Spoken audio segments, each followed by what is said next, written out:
Shalom and welcome to Practical Spirituality. Today I'd like to discuss travel.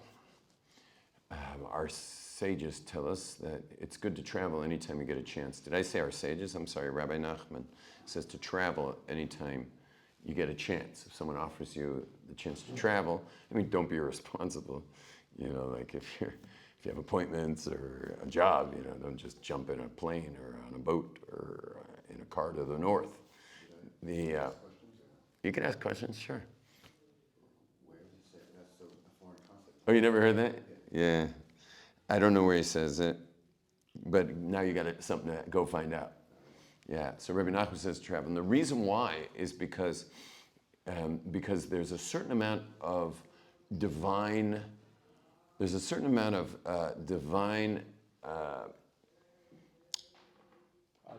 providence. Yeah, divine providence, Siyata Deshmaya, that hits you. But the thing is, if you're living in Bermuda Triangle, if you live in the Bermuda Triangle, which is home, work, shul, or home, shul, work, home, shul, work, home, shul, work, home, shul, work, home, shul, work, home, shul, work. So then it doesn't leave a lot of room, besides maybe a flat tire or a parking ticket or I don't know, the guy next to you spills his coffee on your sitter. It doesn't leave a ton of stuff. However, when you take off and leave Bermuda Triangle and you head out into the unknown, so now it's an open field, and God can start sending you all kinds of really interesting things. And that's like, it's playful to travel. It's playful to go out there and just see what happens. You would think it's maybe something more for single people to go out and just see what happens, just get on the road and see what happens. But you can actually do it as a couple. Not every woman's got the nerves for that, but mine does. So we take off with no plans. We never know where we're going to stay. We've even flown to countries. We got some tickets and flew off to some country. We don't know where we're staying. We don't know anything. So the main thing we got to do when we get there is just find somewhere to stash our bags. And it's much better when you get to a place to stash your bags and forget looking for where to stay. Don't look for where to stay. Go experience the town. And as you experience the town, well, likely you'll get to know the locals. And at the end of the day, the locals will say, "So where are you staying?" And you'll be like, "I don't know." And they'll be, "Well, why don't you stay with us?" And you're like, "Okay." And next thing you know, you're staying in some house of, people from Florence, Italy, with handmade pasta, from their grandmother. And there's like a whole new world opens up for you. And not to mention the fact that since you didn't just go check into a hotel and do the tourist thing, you have now people to visit the rest of your life in that town because they're probably still going to be there. And you kind of make the world your world. Kosher travelers maybe can't eat grandma's pasta, but you still can hang out with people and meet them and get to know the locals. And you just let God be in charge of your itinerary. That's the idea. Now, but today I actually want to talk about spiritual travel where you don't even have to leave your seat. And there's certain traveling that we do every day, and I think a lot of people aren't so cognizant of that travel. So I'd like to share with you that kind of travel. We're taught in the Kabbalah and Jewish mysticism that there are 5 worlds. There are 5 worlds, and those worlds go from this world here, the physical world, up to the world that's called Yetzirah, which is the world right on the other side of this world. And then you've got a world called Berea above that. And then you've got a world called Asiya, Yetzirah, Berea. And then you got a world called Atsilas. And then you got a world called Adam Kadmon. And what are all these worlds? All these worlds are really literally how nothing becomes something, because all remember that in the whole discussion between atheists and believers, you've got the atheists have the problem of what's the nothing before the something. That's not a problem for us. We call the nothing God that precedes the something. But we have our problem. Their problem is, how did the world come from nothing? They don't mind explaining how it evolved from, once it's something, they don't mind explaining that evolution. As Terence McKenna said, give us one miracle and we'll explain the rest. That's science. Give us one miracle, we'll explain the rest, how something came from nothing. And what's interesting is it's just about the biggest miracle that there could ever be. Meaning, if they had asked for some other miracle, maybe we'd give it to them. But don't ask for the absolute biggest miracle of all of something coming from nothing. That's like a little too big a miracle to be asking for if you're a scientist. Go for a small, little miracle, not like the biggest miracle that could have ever been in all of history.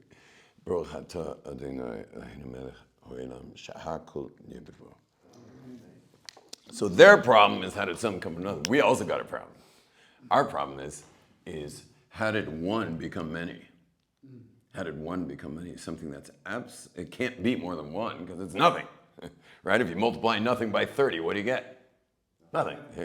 You multiply it by 30, you get nothing. You divide it by 30, you get nothing. It's nothing. So nothing is absolutely one nothing. It doesn't have parts. It's nothing. Like when you close your eyes, you see light, but when you cover it with your eyes, you see nothing. And how many is there? One. See, most people think nothing is zero. Nothing is not zero. Nothing is one. We're not talking about mathematical nothing. We're talking about nothing. No thing. And whatever that no thing is, it can't have parts because it ain't nothing. So Why is that one? Why is it? Because it's unified oneness. you can't, it's not a thing. If you have a thing, then maybe you could have another thing. If you have a thing, maybe they could split in half. Now you have two things. But when you have nothing, what happens when you split nothing in half? What do you get when you split nothing in half? Nothing. Say the number one, it's only because you're going to say two. Yeah. We're not talking about mathematical one. So mathematical one, then nothing would be zero. But this nothing is far from zero. In fact, we're way more zero than it's zero, considering the fact that we are a projection of it. Well, if you're the projection, then the projector is the real, and the projection is the projected. It's not called creation for nothing. We're being created. You ever thought about that word, creation? It implies already it's being created, which means there's a creator, but the created is the projection of the creator. You see, somebody's making something up here. Either God's making us up or we're making God up. You understand? The atheists believe we're making God up. And we believe God's making us up. Someone's making something up. I like that God's making us up. First of all, it just has some fringe benefits. Like, for example, you don't have to be depressed, nihilistic, and blow up anyone's school. So that's pretty good. Who wants to blow up schools and cause carnage and wreckage and pain and suffering, which is, the way people, can get nihilistic with it. Most people don't blow up schools, but they blow themselves up, with tattoos and body piercings and, anything self-destructive they can possibly do. Maybe they'll go for a sex change right before they hurl themselves off the edge of a building. And they at least try to destroy themselves. But the people with the dark triad, the dark dyad, they're going to take the whole ship down with them. Those personality traits, you can Google those. Anyway, point being is that it's got fringe benefits. And I think maybe the best fringe benefit of all of saying that God makes us up is you have a meaningful life. Because once you say we make God up, there's any meaning you make, you make. Any meaning that you make, you make. But then the guy next to you is making his meaning, the guy next to him is making his meaning. After a while, you realize it's totally arbitrary. Everyone's making up their own meaning, which means there's no meaning. And then you have a meaningless life because, well, if you have a low IQ, so you just make meaning out of the fact that your job in the factory is to put a bolt on the end of a screw and send it to the next guy. So if you're low IQ, that's all good. But for a Jew who automatically has an entire index point IQ higher than the average Gentile, the you making your own meaning is enough to ram your head into a wall because you realize very quickly how meaningless that is, that it's totally arbitrary, it's not that meaningful, and you get depressed rather quickly, which is why Jews have the 3Ds. 3Ds are depressed, distracted, and devoted. Distracted, depressed, and devoted. Distracted, depressed, devoted. So there's Jews who are able to distract their high IQ with, meaning distract the fact that life's meaningless with making meaning out of, I don't know, nuclear power. That was probably something to do with the Jew. The double helix, I imagine. The DNA probably had something to do with the Jew's discovery. Cell phones, I think that was a Jew. By the way, I don't know if nuclear power or the other one I said had to do with the Jew, but I know that cell phones did.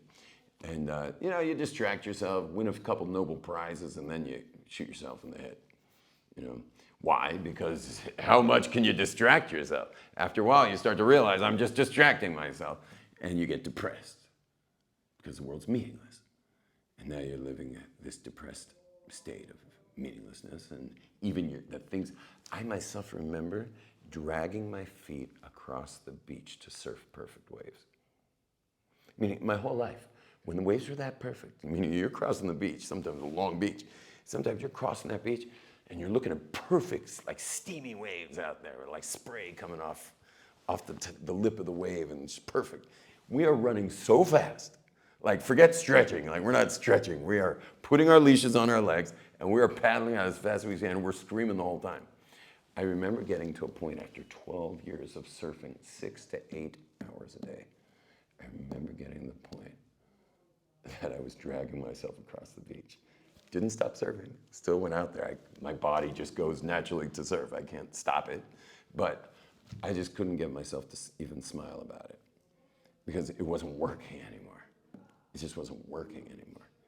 And thank God I found my way to Jerusalem that year. Meaning within that year, almost towards the end of that year, next thing I knew I was in Jerusalem. And when I discovered, there was 2 things I discovered that just were the greatest things I ever discovered. One, life's not meaningless. There's actually a creator. Boom, like amazing.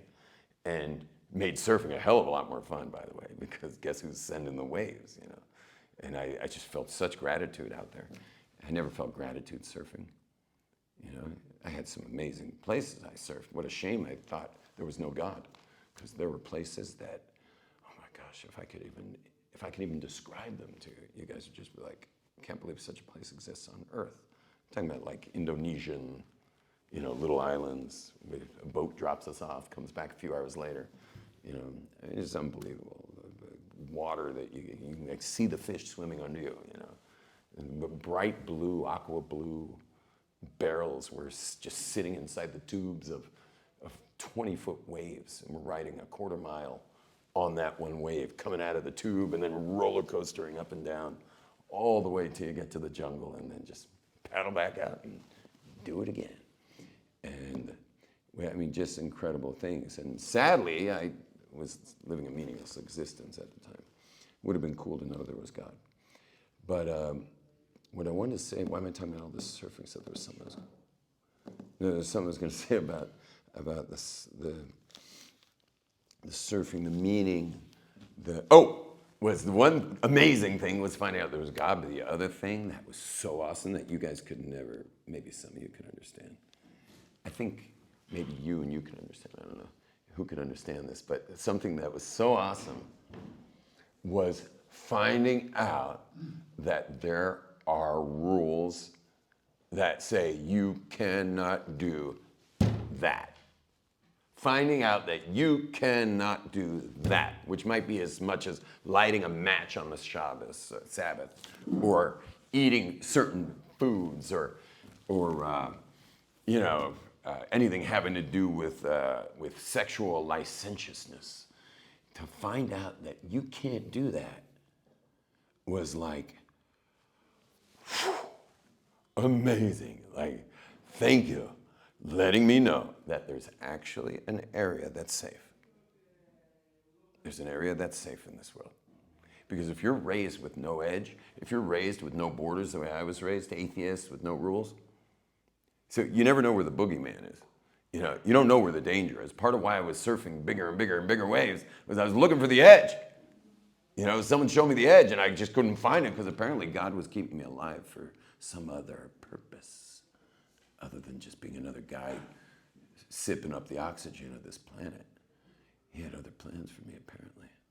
So he kept me alive in very, very hairy situations. I mean, car crashes. I raced cars for 7 years. And it was like when I was going through these car crashes, you know what it takes to go from 70 miles per hour to 0? Banging off stuff, just ricocheting off things. It takes some time. And I remember just slow motion watching it happen, just knowing like somehow I'm being kept here. But I so wanted to know where the edge was. You guys don't realize it. You're like probably jealous of secular people that have there are no rules. Like, wouldn't I love to have no rules? I'll tell you what, it's very unsafe. It's very unsafe. And by the way, I had no idea. I thought when I was arguing with the rabbis when I got it, I thought I was fighting for my lifestyle. I wasn't going for I didn't realize the rules were good. That was like the furthest thing from my mind. The opposite, it was like, I thought rules were like un-American. And I was like the most American kid you ever met. I wasn't excited about the rules. It was only later when I realized, oh my gosh, there's a God, and I got a bunch of rules to keep, and I'm going to start keeping them, and I kept my first Shabbos, that I finally relaxed and said, oh, meaning if all those are the rules, and they're God-given rules, that means I'm safe right here. And wherever those rules are, it's letting you know, like, don't go there. Don't go there. And if you have where not to go, that means you have where to go. By having where not to go. What makes the car go fast?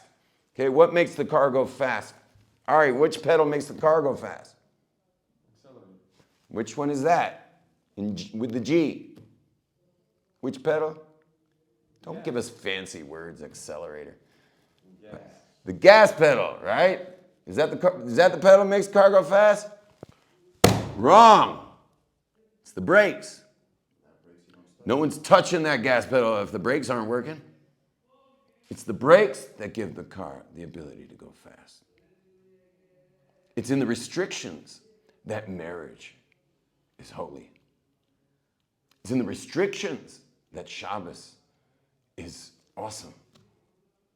A place for man to contemplate something most men won't do. Forced contemplation once a week. It's the brakes that make you go fast. So those were the two big things that transformed my life, was finding out there actually is meaning in this world. There's a purpose. We're here for a reason. And the other was that there's a safe place to be as long as you can tell me where not to be. I know where I can be. And I've noticed before I could be anywhere. I was going everywhere. And unsafe. Unsafe going everywhere. Couldn't really create much with that. And everyone knows, there's buildings in Jerusalem. They're building everywhere in Israel at all times. The national bird in Israel is the crane. Because there's absolutely cranes, and everywhere you can look, you'll see a crane. Except out this window. That's because there's a building right across from us. But you would see cranes if it wasn't that building. Believe me, those builders have a lot of compliance rules.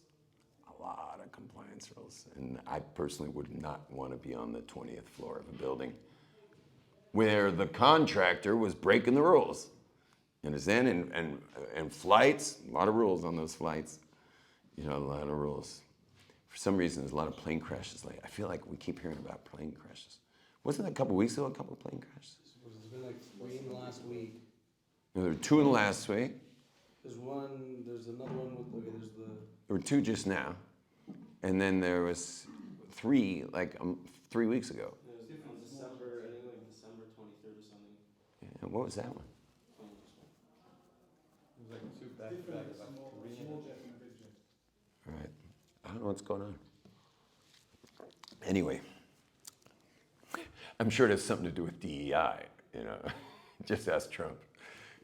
No matter what goes wrong, I think for the next 4 years, it will be DEI at fault.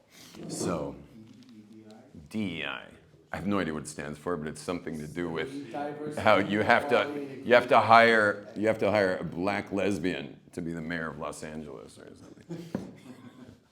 And then when the firemen are like, there's no water in the hydrants, you find a white lesbian leading the fire. The fire chief is a white lesbian.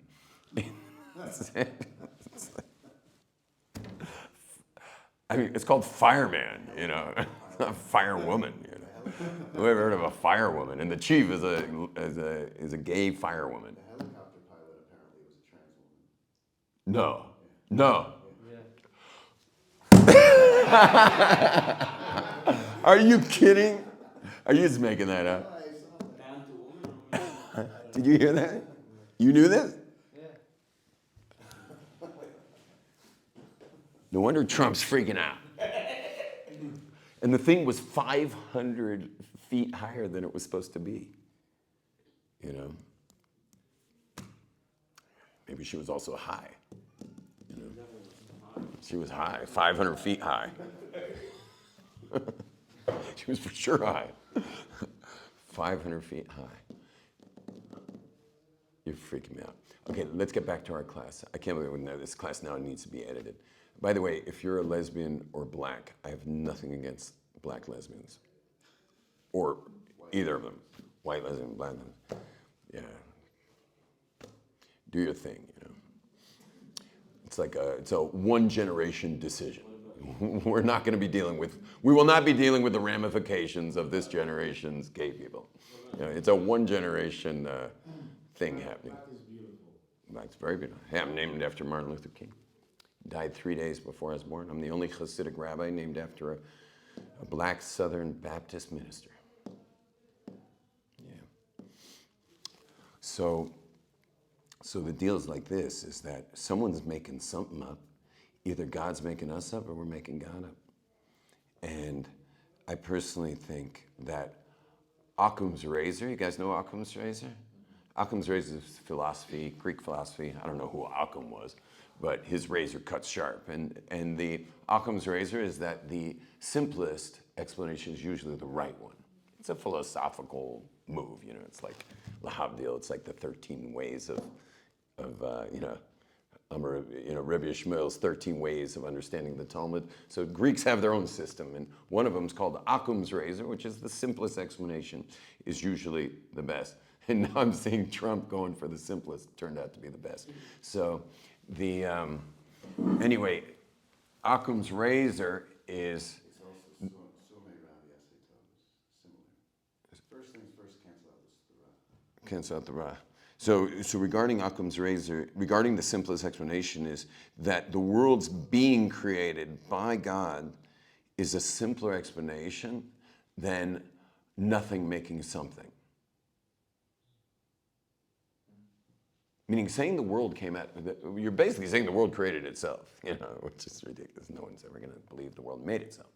But, and you guys know that all the big universities have these theoretical physics departments that spend their whole day, I guess, smoking cannabis and staring at their belly buttons, discussing what could have possibly made this place.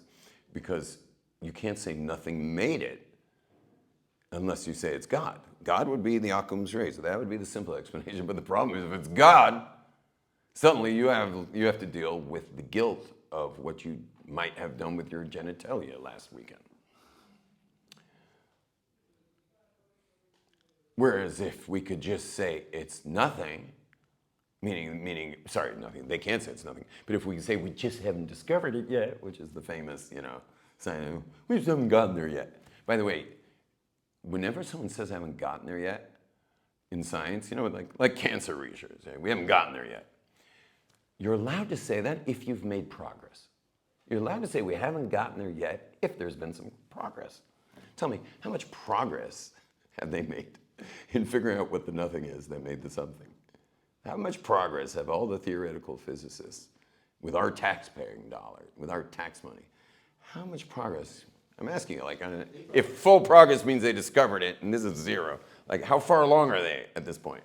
They probably think they made some progress. No, they haven't. I've gotten a chance to meet many of them. That's a Higgs I even call them my friends because they're super cool. These are all like deadheads, like Grateful Dead.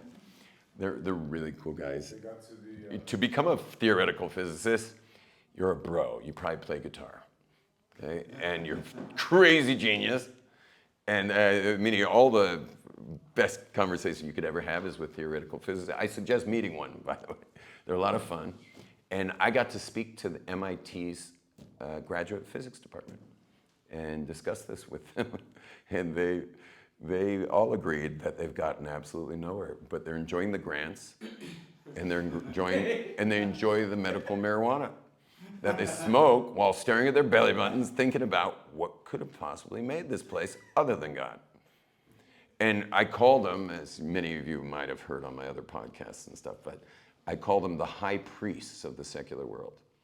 You know why? Because you see in Christianity, nobody knows what's going on, probably including the priest, but they at least know there's a priest, and he obviously knows what's going on because he's the priest, right? He's the guy with the fancy outfit and the incense. So I don't know what's going on, but he knows what's going on, and Jesus died for our sins, and we're all good. But in the secular world, if you want to live a secular lifestyle, you have to know somebody's up there who knows what they're doing. Who's that? The theoretical physicists. We pay them millions of dollars in every big university gets grants of millions of dollars for someone to spend his time figuring it out. So we're like saying, you guys go figure it out while we play around. I won't fill in the blank, but we'll play around and do whatever the hell we want while you guys figure out what made this place. As long as someone's making sure it's not God. Sounds like a dope job. It's a dope job, and it's forever. Yeah. You make zero progress, and you have a permanent job. It's like the best job, and they'll never get rid of your department because the whole entire society is basically anchoring their lifestyle on your figuring out what other than God might have made this place. Well, they got all the way to the Higgs boson particle. Right, but They called the God particle, which is pretty cool. first of all, the God molecule God molecule. is called DMT, and people often make that mistake. You see, the God molecule is DMT. Particle. Yeah, the boson Higgs boson machine. This was like, I don't even know how many millions of dollars, but they created a machine. Billions And- billions of that. Billions. Billion, that's a large hadron collider. Yeah. What's it called again? Say. Large hadron collider. Large Hadron? Collider. The Large Hadron Collider. And what they did was spend all this money to somehow make something from nothing. And when they were creating it, it was on the front page of the paper. And I was a kid at the time growing up and saw this like, oh wow, they're finally gonna, because they've given up on the fact that they're not gonna figure out what made this place, but what if we could make something from nothing? Because if we can make something from nothing, that's what it's for, to make something from nothing. If we can make something from nothing, then there's hope for our department, for our, whatever you call that. Grants field. Field, for our field. Thank you. So there's hope for our field, which is ridiculous to spend all that money to make something from nothing so there would be hope for your field. Then, when they finally made the whole machine, they sent out news. There was actually, you could probably Google it, front page papers that they created something from nothing. But then, if you look in the back of the newspapers, months later, they failed at creating something from nothing. Did you know they failed? The guy won a Nobel Prize. Yeah, well, go check it out now. Go check it out. They didn't really create something from nothing.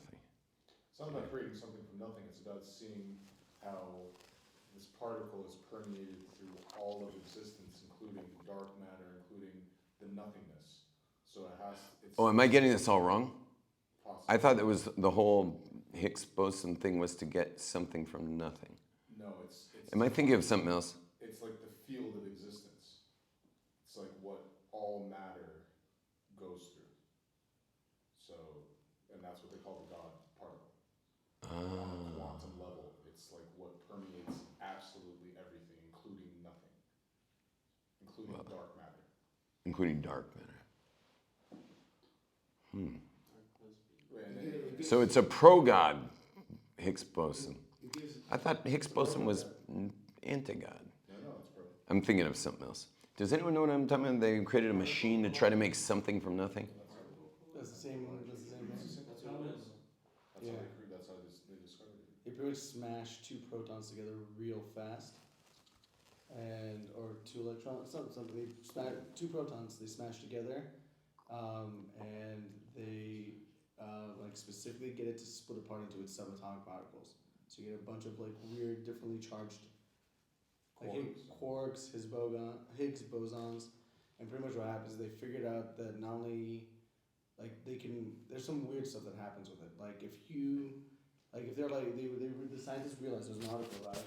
Scientists realize that if they're like Can you just hold this and say the scientific realize?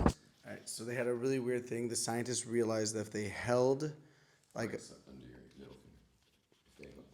so if they held like a thought process of like it'd be really cool if we could see a Higgs boson that goes off at this direction and we can record it, then what would happen? We'd be able to figure out this and do this equation. And like in a sequence of tests, they realized that they had actually they would predetermine the next test's outcome. So Statistically. So thought processes actually have an effect on the physical world. Is what they figured out from that. That thought processes. Yeah, that they by like affirmations, like we do affirmations and prayers and things like that. They've been finding this out with DNA lately. Yeah. The latest DNA research seems to come to thought. They also the experiment like the first recollection of the whole affirmation started with the monks and the freezing of the water. They had monks pray over water and they would freeze it, and the actual under a microscope the particles would form like little ice crystals if they did like happy prayers, and then they'd have like a monk sit there and like lose his mind while meditating, like just be like he's like they're like spread the emotion of anger and just think anger, and they'd find it and it wouldn't make a proper crystal. It would be deformed on the inside. Whoa. So they've been like health ramifications. yeah. So there's other people that think that the reason why we feel a pain in our chest when we are like angry or upset or sad is because that's where the biggest pool of water is in your heart at one given point in time. And so when you feel a negative emotion, you're adjusting all the water molecules in your chest. Interesting. Well, as a surfer, I definitely get that water is very responsive to vibration, right? Because we're riding the waves that the ocean was creating. Also, you'll notice when you go underwater, you can hear sounds like in our mikveh. If you go in the cold pool, I don't know if you go in the pool. You go in the cold. So you can hear the motors in the turning the filters in the warm and hot, but you shouldn't be able to hear them. They're quite quiet, and you're in a different pool altogether. But because all the pools are connected to the rainwater storage facility, the vibrations are just carrying it all the way through into the cold pool. How many years already are they doing this? With the Zulu, like figuring out what the world is and the science, like the new. How long are they doing it? Einstein's been going Since Einstein? 40s. Yeah, 40s? 1940s. Like it's the newest belief, but they're going to. The Greeks, right? I don't know how long, but I'm not a historian, and we just found out I'm not much of a physicist as well. Not great at physics, but anyway, listen. What I wanted to share with you guys is travel.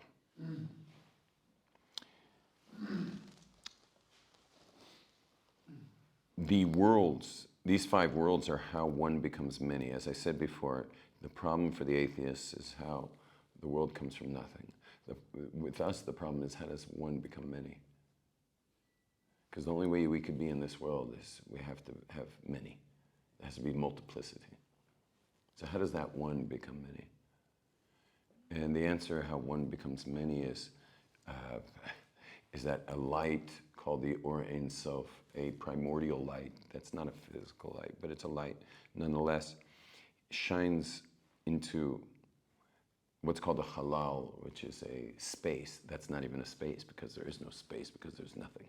But it shines into a space called a halal, not literal.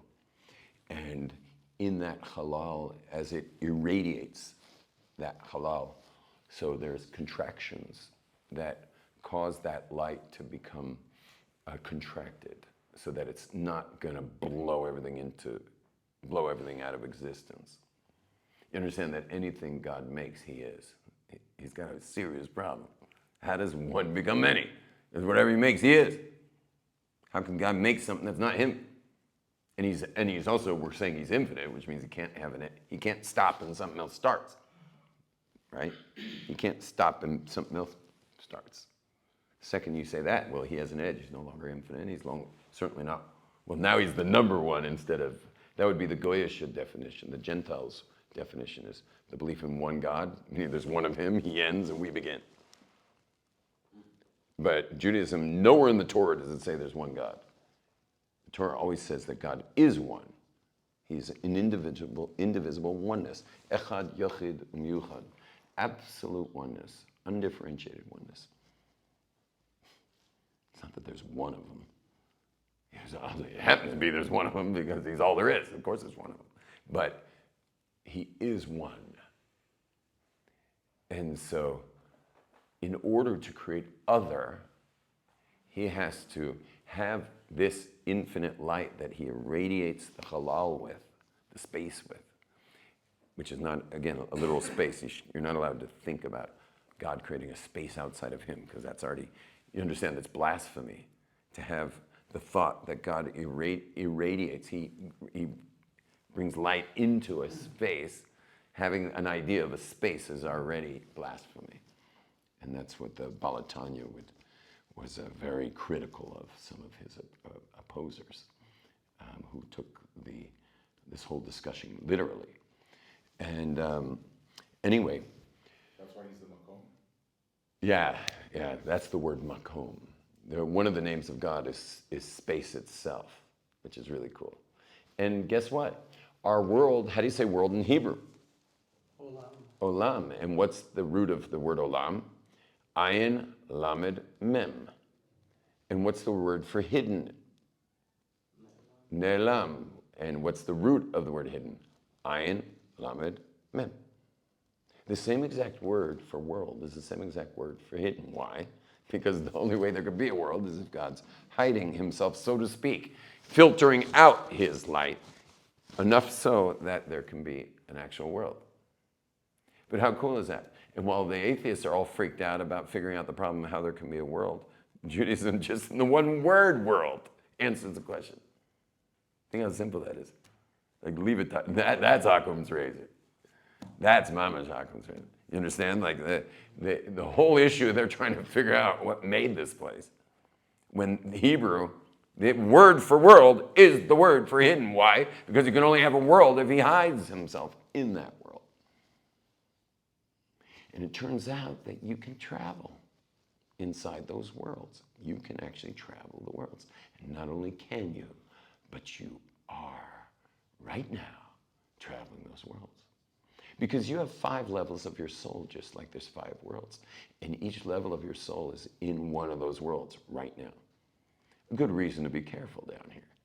Because you see, you're thinking, you're walking down the street, you're going to look at what you want to look at, free will, do what you're going to do. And, you think you're like somehow independent in some way from those other worlds. And then Judaism's like a religion, Do I want to keep my eyes down? Do I want to, maybe refrain from doing the wrong things? Or, it's like Judaism, sadly, for so many people, is a religion. But actually, you're dragging your soul through all these places. You're dragging your soul, and your soul's got to deal with it. It sometimes sends messages, like, for example, to the American Jews. The soul, did you know the soul sent a message to all the New Yorkers, the whole East Coast world? The souls of the East Coast world sent a message. Did you ever hear about this message? They were all sent a message because you can imagine they're living outside of Israel. Once you're outside of Israel, all you think about really is money. It's just about money. Did you know that it says that the reason the Kohanim don't do their, nanu, they don't do the Kohanic blessing outside of Israel, they only do it in Israel, except Persians do it outside of Israel, which is totally crazy considering they think the most about money. No offense if you're Persian.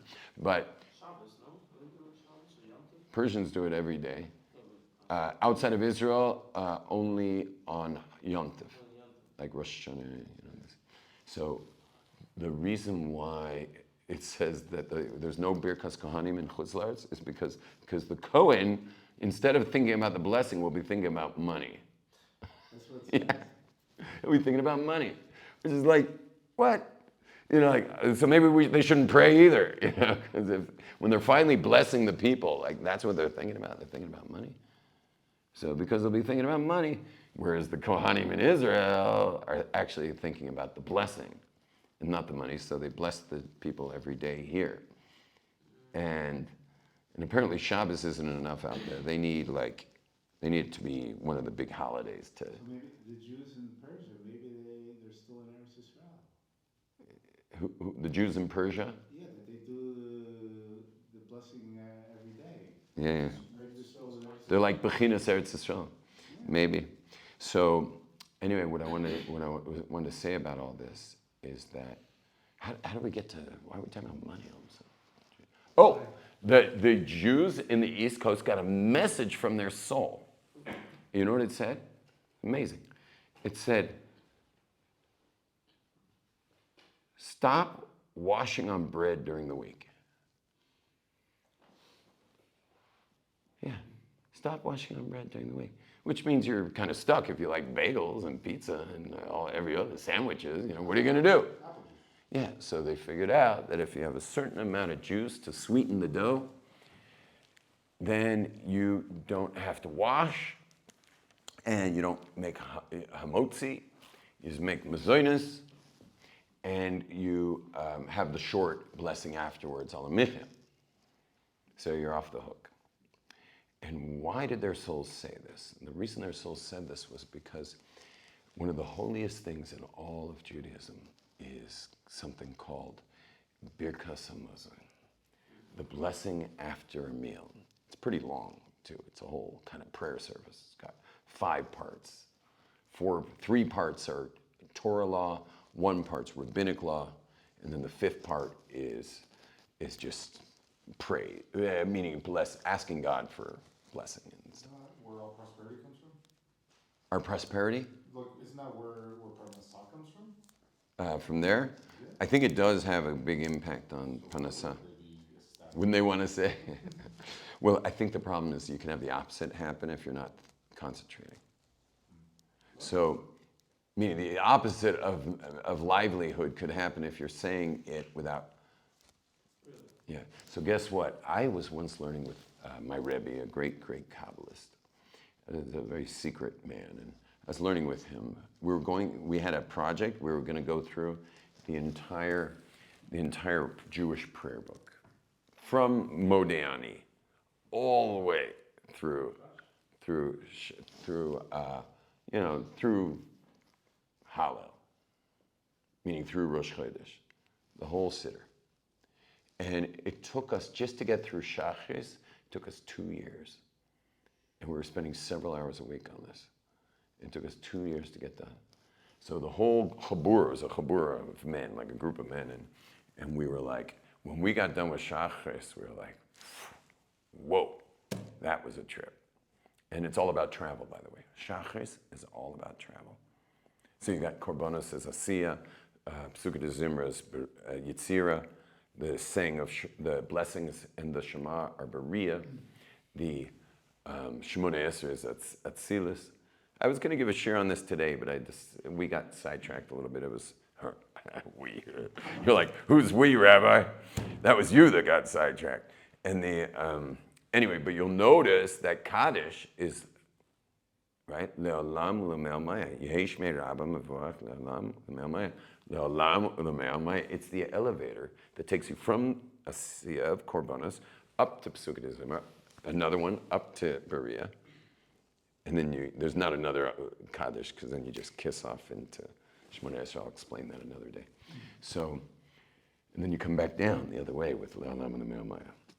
And you're supposed to have that in mind, by the way, that you're going up on your way to Shemona Esrei, and then all the Le'olam u'le'me'al mayas are coming down. You hear the word hidden in the world. La olam, olme, almaya. It's a triple world thing we're saying. Whatever, we'll get into that another day. So, when we got to what's after Shachris in a Siddur? Yeah, the blessing of blessing after a bread meal. So we were all like this. We were all like, oh man, thank God we got a little break. We'll just do that. Probably take us 2-3 weeks to get through that, and then we'll get back. Then we'll start Mincha. Guess what? 2 years later, we're still doing Birkas Hamazon. We're still doing the blessing after meal. 2 years later. Our minds have been blown. We're different people. After these 2 years, our lives have been transformed by what we have been learning in the Kabbalah. It's all Kabbalah. We're learning Kabbalah behind the prayer book. And when we finished Birkas Hamazon, it was 2 years later. At which point the Rebbe said to us, do you know why they've added apple juice to all the breads in America so people don't have to wash except for on Shabbos? Do you know why? He says, because their souls couldn't take it anymore. Their souls couldn't take another benching without concentration. They just couldn't take it anymore. And so the souls sent a message to this world and said, please just change the ingredients of your bread so that you can stop doing this because it hurts too much. Hurts too much. West Coast does this too, but it's a little different lifestyle on the West Coast. So I have a feeling people probably wash in LA during the week as well. And obviously, we're not talking about every East Coaster. There's plenty of people on the East Coast who wash for bread meals during the week, plenty. But the souls couldn't take it anymore. Isn't that interesting? Sephardim didn't do it. Sephardim didn't take it on? They're much more strict with it. Mm-hmm. And their Birkat Hamazon is during the Shabbos tefillos. Their Birkat Hamazon is what? In the Siddur, it's not after Shabbos. It's in Shabbos. Really? Interesting. Wonder why. Okay, guys. So please, I hope you enjoyed this. Click all the things you should be clicking. Click away, okay? And shalom and blessings. And let's do some good soul hygiene, spiritual hygiene. Understanding that you're dragging your soul everywhere you go. Everything you think, say, and do. Those are the 3 garments of the soul. Thought, speech, and action. Take care of yourself.